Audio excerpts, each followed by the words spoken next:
Don Matteo, our master falconer, seeks the chase. Be still, my noble guests. Do not seek the attention of this mighty bird of prey. Remain in your seats and do not attempt to distract the falcon from her purpose. Her talons are sharp and her keen eyes locked upon the task. The falcon, poised for flight, has come forth hooded, but once that hood has been removed, the age-old dance of the hunted and the hunter begins. Behold, the sport of kings!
It allows the falcon to use its keen sense of eyesight so that it may stop creatures lower than itself in the canopies of the forests. The bird is in no danger, and neither are you, my lords and ladies. But please remember to remain in your seats, and if she flies over your head, do not try to touch her.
It is used by the master falconer to increase the bird's strength and stamina for long hunts in the wild, and under the watchful eye of Don Matteo assures that the charge remains keen to the lure. Now she is given a piece of the meat from the lure to ensure that it remains hungry to the target for flights in the future, and of course she is now back on the glove. To fist and to feast, well done. My lords and ladies, a mighty cheer for Don Matteo, and Athena, his mighty men pray.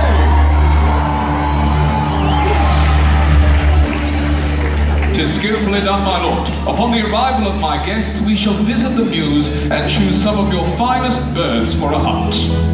Well done, Don Matteo. Fare thee well.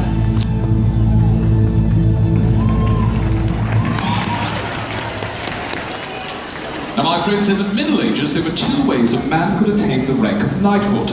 He could be done knight on the battlefield for valor and service to his lord, or, as was usually the case, the son of a knight would become a squire at a very young age.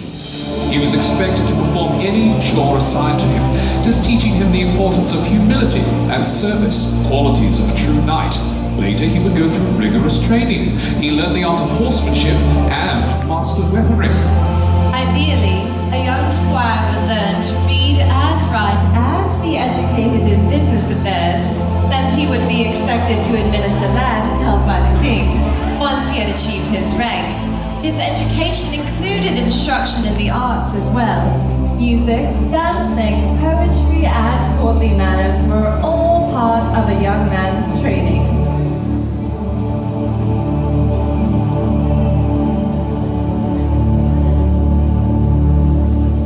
For many centuries, the path to knighthood remained remarkably unchanged. When a young man embarked upon his journey towards knighthood, he would start with the duties of a squire, tending to the horses, maintaining the equipment of the knights, daily training in horsemanship. These will all continue until the squire is prepared to assume his role as a knight. But most important is his mastery of weapons and the art of war. When called upon to defend his land and his home, the knight must possess these skills in order to fashion a victory. At the tournament, he learns to pit his skills against other knights, so that when he is called to serve his king, he is prepared for battle.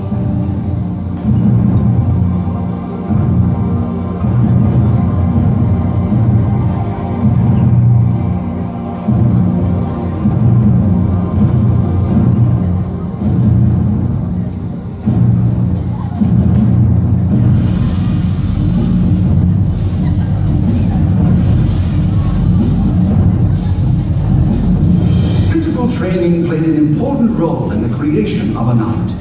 In order to maximize strength and minimize injury, the knights and squires maintained a strict regimen of physical exercise. The enormous demands of the battlefield and the tournament required proper sword-fighting form and physical health. The modern approach to physical training was unavailable to the medieval knight.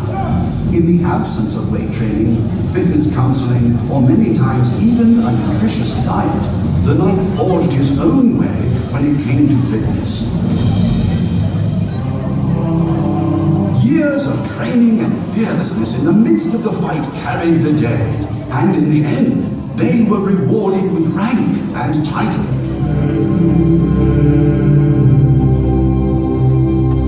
The sense of drama that surrounded the combat of a medieval contest remains lost to antiquity. What must it have been like to train for and compete in one of these long-ago contests, and how to recreate it here? While the art of choreography lies at the center of stage combat, the crucial element is physical training. Although the armed combat itself is dangerous, the real risk of injury for our knights lies in a lack of preparation.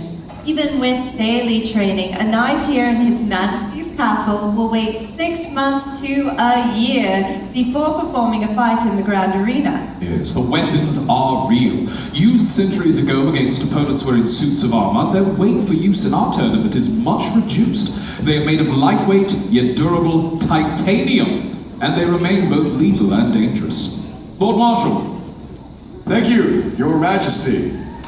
My lords and ladies, the structure of all sword combat is composed of some very basic strikes and blocks. It is only when we layer these simple factors together, we are able to recreate the drama and the excitement of the medieval contest. These basic movements are the head strike,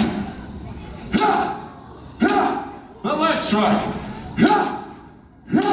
the shoulder strike.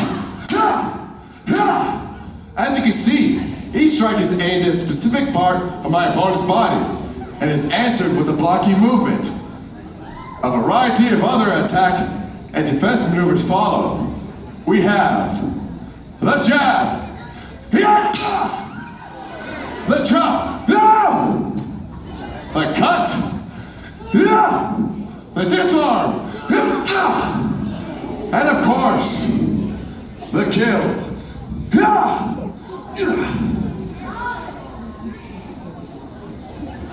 Medieval swordfoot also incorporates elements of a more traditional hand-to-hand combat. This secondary layer of fight choreography includes the kick,